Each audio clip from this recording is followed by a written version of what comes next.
You wake up and feel it instantly. The weight, the quiet pressure, like the world already took off without you, and you're late to your own life. You check your phone. Someone launched a business. Someone else just got promoted. A childhood friend is buying a house. Another is posting gym selfies, glowing with confidence. And here you are, sitting on the edge of your bed, still half asleep, already feeling like you've failed. You haven't even started your day, but you've already lost the race. There's no starting gun, no clear finish line. But somehow, everyone seems to be running faster, farther, with better shoes, cleaner lanes, and more applause. And the worst part? They're smiling the whole way through. Every post, every story, every comment is a billboard that screams, "Look how far I've come. Look how fast I'm moving." Meanwhile, your life feels like it's stuck in traffic, like you're crawling on a road where everyone else is flying.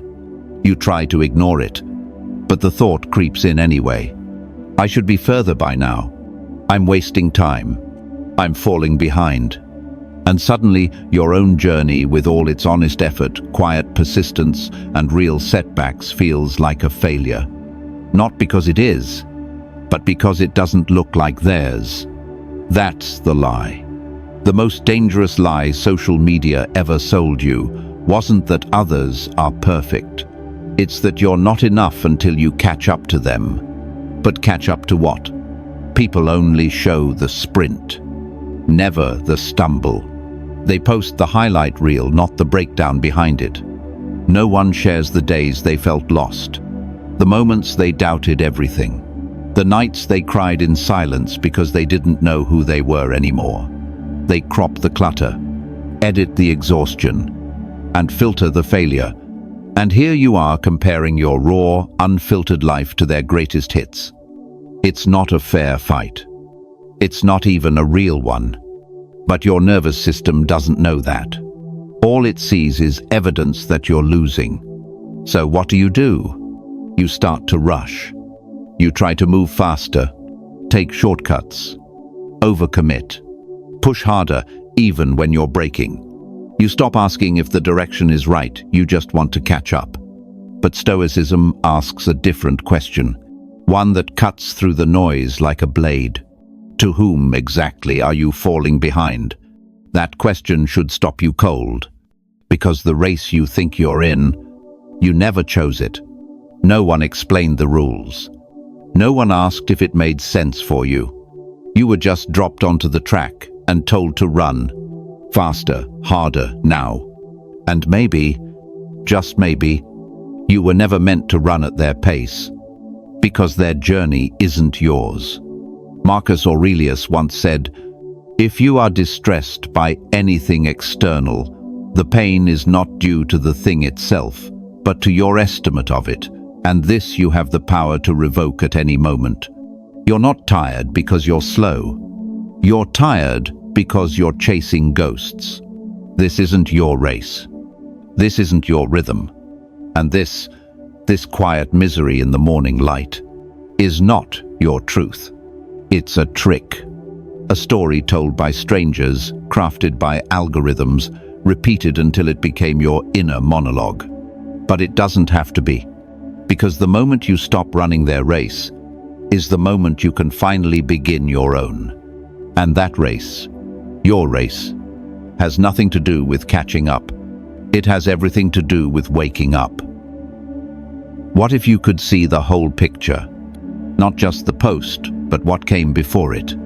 Not just the smiling face, but the anxiety behind the eyes. Not just the success, but the stress, the strain, the sleepless nights that got filtered out. The truth is, social media isn't built to reflect reality. It's designed to perform it. Every scroll you make takes you deeper into a curated theater where everyone becomes their own publicist, managing perception, maximizing praise, minimizing pain. They don't lie outright.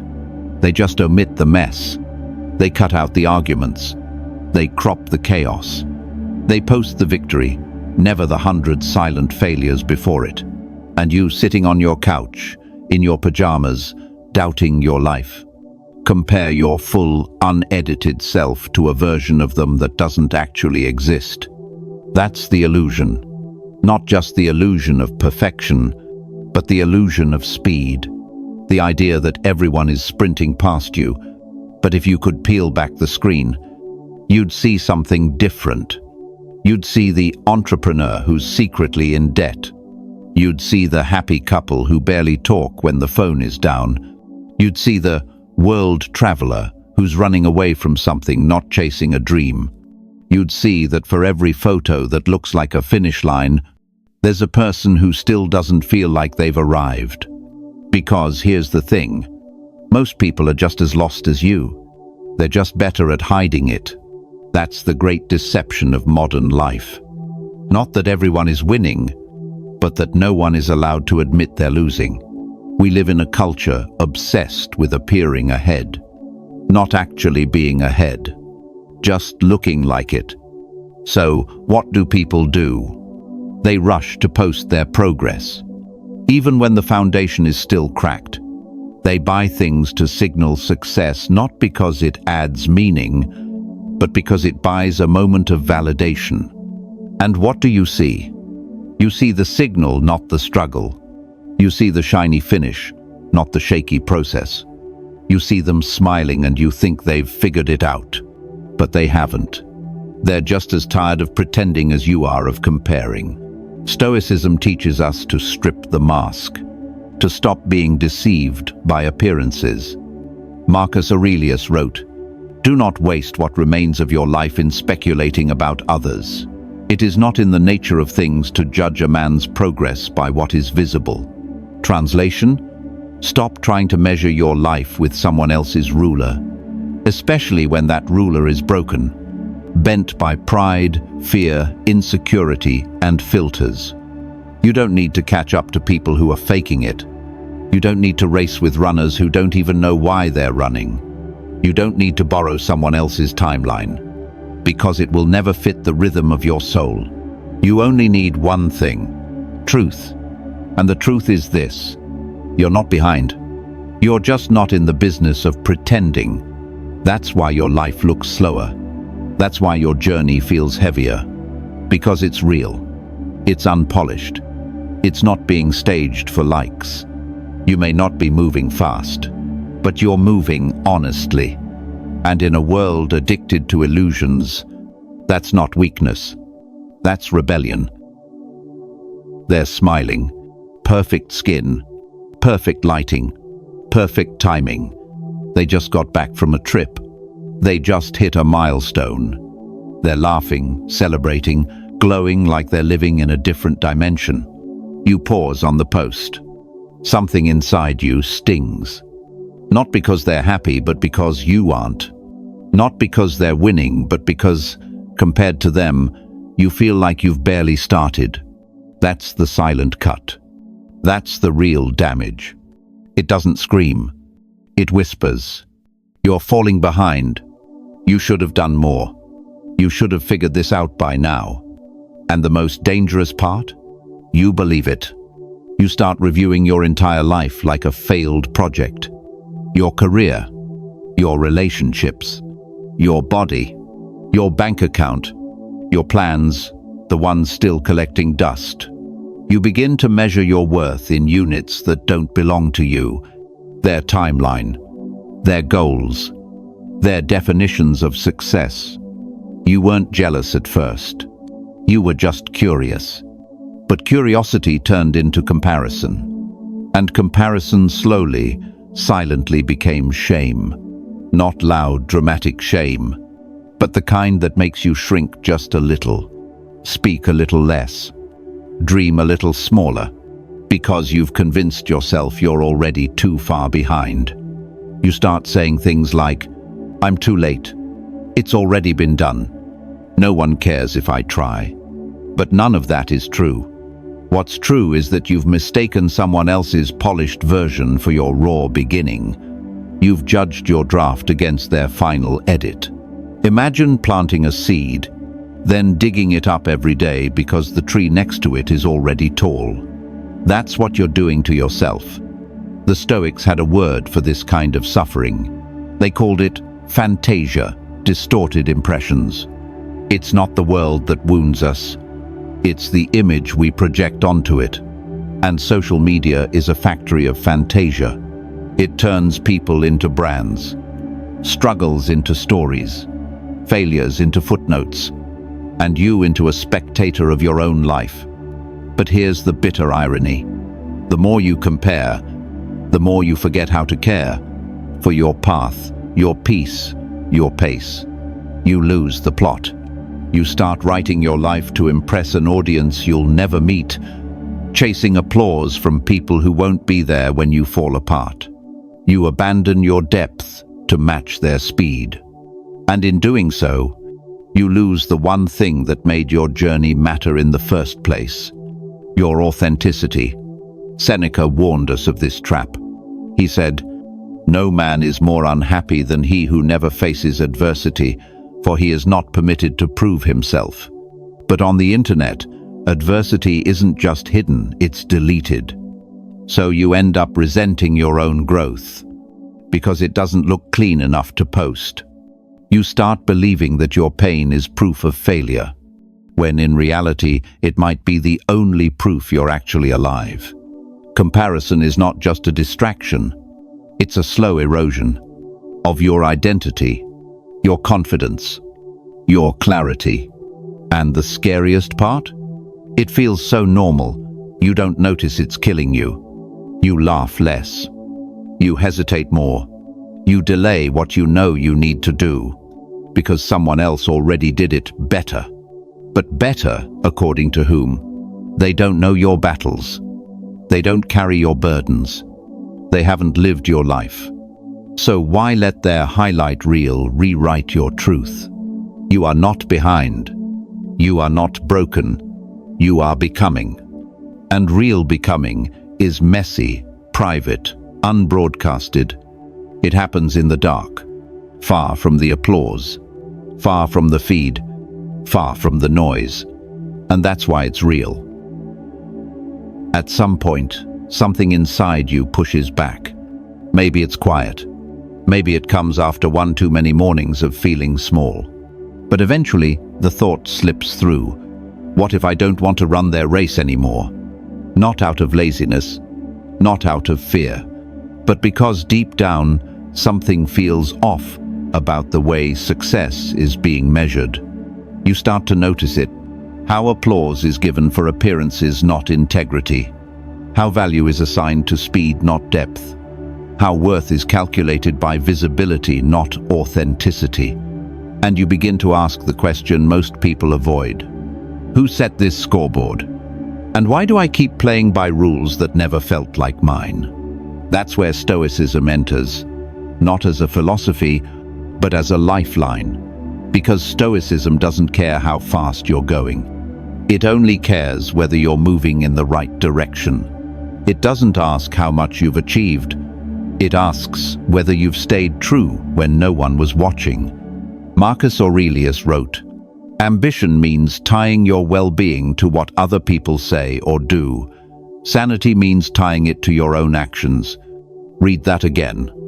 Then look at your life.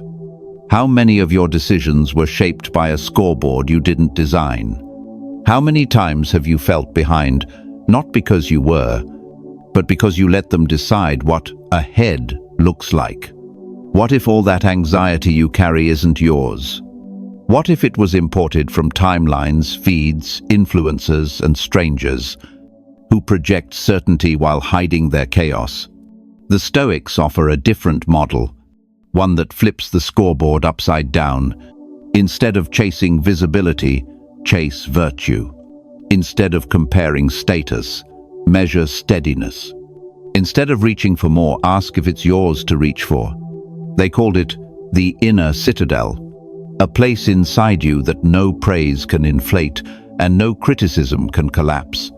A mental stronghold built on what you can control: your thoughts, your actions, your responses, your values. The world can celebrate someone else's success. That doesn't mean it defines your failure. Someone else's sprint is not your deadline. Their shine is not your shadow. Seneca put it even more directly. It is not the man who has too little, but the man who craves more, that is poor. So what if your peace doesn't come from catching up, but from slowing down enough to choose your own path? What if every time you felt behind was simply a reminder that you'd lost sight of your own standards?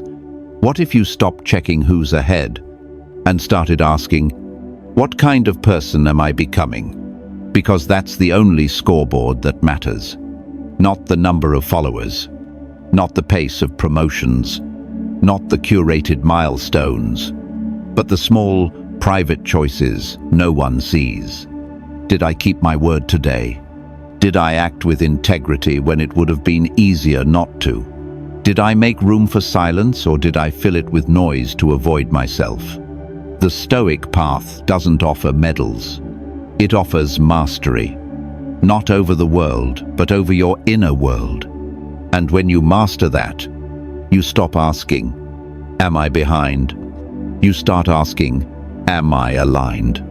There's a quiet power in that shift, because once you define your own metrics, no one can disqualify you.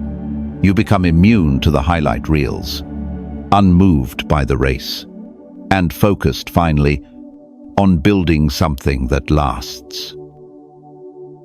You kept running, even after the joy faded, even after the goalposts moved, even when your body said stop and your mind whispered why. You kept running not towards something, but away from a fear you couldn't name. The fear of being left behind, the fear of being irrelevant, the fear of being forgotten. So you pushed past exhaustion, past intuition, past your own values, not because it felt right, but because everyone else seemed to be doing it. You started saying yes to things you didn't want. You chased opportunities that didn't align. You performed a version of yourself that wasn't you, because that version got more praise. And somewhere along the way, you lost the map. Not all at once, not in some dramatic collapse, but piece by piece, a slow erosion. First, your mornings stopped feeling like yours. Then your thoughts stopped sounding like you. Then your goals started looking suspiciously like someone else's. And finally, one day, you looked in the mirror and didn't recognize who was looking back. This is the cost of chasing shadows. Not just fatigue, but disorientation. You stop trusting your own compass. You second-guess your instincts. You doubt your desires. And the cruel irony, you become a stranger to yourself, while trying to be familiar to everyone else. The race becomes everything. Even when you no longer remember what the prize was, you just know you can't stop, because stopping feels like losing, even though continuing is what's killing you. That's the madness of it. You crave clarity, but feed on comparison. You want peace, but reach for validation. You long for meaning, but settle for momentum. And the people around you, they cheer you on. They say, keep going. They don't know you're burning out from the inside, because from the outside it still looks impressive. But you know the truth behind the smile, the weight behind the wins, the hollowness behind the hustle. And you start to wonder, if I stopped posting, would I still matter? If no one applauded, would I still continue? If I let go of the race, who would I even be? These aren't surface-level questions. They cut deep, because they expose a reality most people avoid, that we've built identities, not on being, but on being seen. And when visibility becomes the measure of worth, you'll do anything to stay visible, even disappear from yourself. The Stoics warned about this trap. Epictetus said, if you want to improve, be content to be thought foolish and stupid. That's how real growth begins. Not when the crowd claps, but when you no longer need them to. But very few make it to that point, because they're too busy performing to pause, too invested in the image to examine the truth. And so the cycle continues.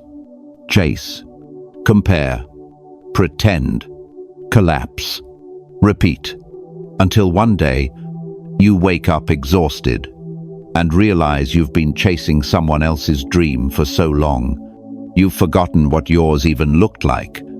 You were never behind. You were just running in the wrong direction. And nothing is more disorienting than sprinting away from yourself. At first, it just feels like fatigue. You tell yourself you're tired, that it's just a bad week, that once you get that promotion, that milestone, that validation, you'll feel whole again. But the milestone comes, and the emptiness stays. You try again. Another goal, another post, another push to feel something. But every win lands softer. Every cheer echoes quieter, until one day you stare at your reflection and feel nothing at all. That's when it hits you, not like a crash, but like a silence, a terrifying stillness that asks, if I stopped trying to prove myself, would there be anything left? Not the curated version of you, not the achiever, not the image. You, as you are. When no one's watching, do you even know who that is anymore? You scroll through your own feed. You see the smiles, the captions, the moments, but you don't feel them. They look like you, but they don't sound like you. They feel like postcards from a life you were performing, not living. And that's the moment most people avoid. The one where the mirror doesn't lie, where the costumes stop working, where the role you've played becomes so convincing, you forget it was a role at all. You've been running so hard to become someone, you forgot how to be anyone. You've hustled so long to match a mold that no longer fits your soul. You've silenced your own questions, because the answers might undo everything you've built. But Stoicism doesn't flinch at that silence. It walks straight into it. Because only in stillness can you hear the voice that's been drowned for too long. Not the voice that says, you're not enough. Not the voice that compares, but the one that quietly asks, what if your life was allowed to look different? What if ambition didn't mean constant motion? What if peace didn't require applause? What if growth wasn't loud but deep? The Stoics believed identity wasn't something to chase. It was something to remember, to uncover, to return to. Epictetus said, first say to yourself what you would be, and then do what you have to do. But how can you say what you would be if you've never stopped to ask what you actually value? You've lived so long trying to be admired, you've forgotten how to be aligned. And this moment of stillness, this painful, disorienting pause, is not the end. It's the beginning. Because when you admit, I don't know who I am anymore, what you're really saying is, I'm ready to find out. Not through another performance, not through another chase, but through presence, through subtraction, through letting go of borrowed timelines and manufactured urgency, through choosing a path, not because it looks impressive, but because it feels true. And yes, that might mean slowing down. Yes, it might mean disappointing expectations. Yes, it might mean starting over. But would you rather keep running towards someone else's version of you, or finally stand still long enough to become your own? This is the fracture that opens the door. It hurts. It's uncomfortable. It leaves you raw. But it also makes space for the first honest decision you've made in years. To stop performing and start remembering. Because who you are, beneath the noise, the masks, the race, has been waiting patiently. And now, it's time to return. So you've stopped. You've looked in the mirror. You've faced the silence. And now comes the question that really matters. If I'm no longer running their race, what does my path look like? Not the ideal version. Not the one that impresses. The real one. The quiet, unfinished, unpolished one. The one that still scares you because it's yours. And here's where Stoicism becomes more than philosophy. It becomes permission. Permission to begin again. Without the noise. Without the timeline. Without the scoreboard. You start small. Not because you're weak, but because you're awake. Because you finally realize that depth matters more than display. So you don't need to post every step. You don't need to prove you're back on track. You just need to walk one grounded step at a time. Marcus Aurelius wrote, "If you seek tranquility, do less. Or rather, do what's essential, what the reason of a social being requires, and in the requisite way, which brings a double satisfaction, to do less, better." This is not laziness. This is precision. This is the quiet rebellion of doing less, but with more presence.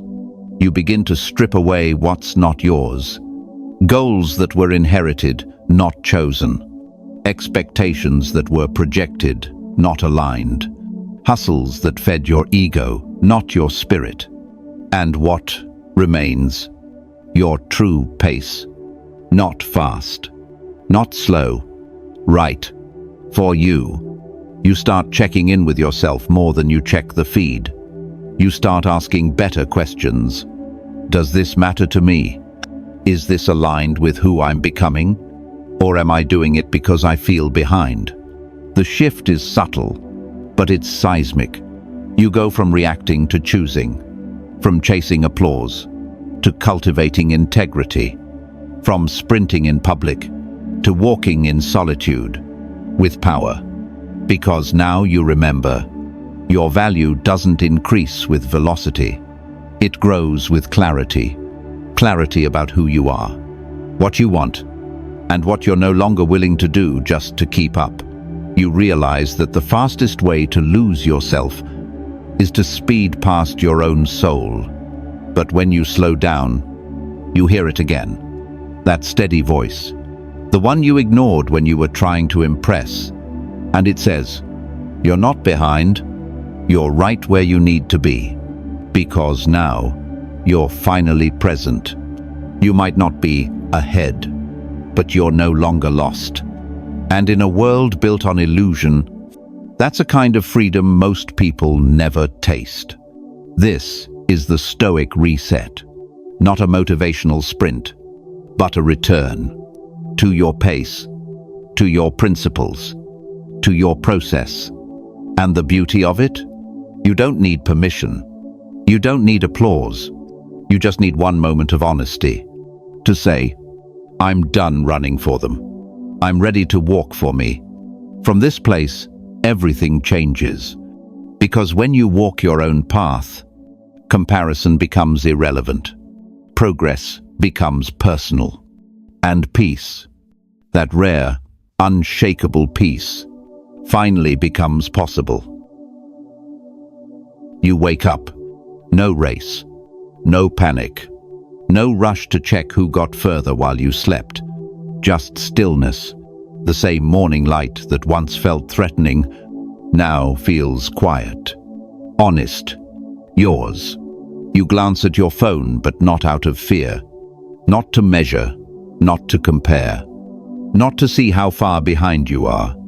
Because now you understand something simple and powerful. You were never behind. You were just being pulled into a race that was never yours to begin with. You let go of the scoreboard, of the chase, of the need to keep up with people who were never walking your path in the first place. And in that letting go, you return to something rare, yourself. No longer sprinting toward borrowed dreams, no longer performing for silent spectators, no longer addicted to being seen, because now you finally see yourself, and what you see is someone worth trusting. Not because you're perfect, not because you've caught up, but because you've chosen a path that is true, and you're walking it with eyes open. The same steps you once took in fear are now taken in awareness. Not to prove, not to impress, just to move with clarity, on your own terms. You don't need to announce it. You don't need to explain it. You just need to live it one honest step at a time. The world may still run. They'll still post. They'll still chase. And that's okay. Because your peace isn't based on their pace anymore. You've left the race. Not because you failed, but because you finally understood. Some races aren't worth finishing, because they were never real to begin with. And now, it's just you. One path, one mind, one breath. Moving forward, not for applause, but for alignment. In the end, Stoicism wasn't here to make you faster. It was here to make you free. Free from false urgency. Free from distorted mirrors. Free from the quiet slavery of comparison. And that freedom, it doesn't look flashy. It won't trend, but it will endure. Because when you stop chasing, you start arriving. Not at the finish line, but at yourself. If something in this video made you walk slower, breathe deeper, or let go of one silent burden, consider subscribing and leave a comment if it gave you the permission you didn't know you needed.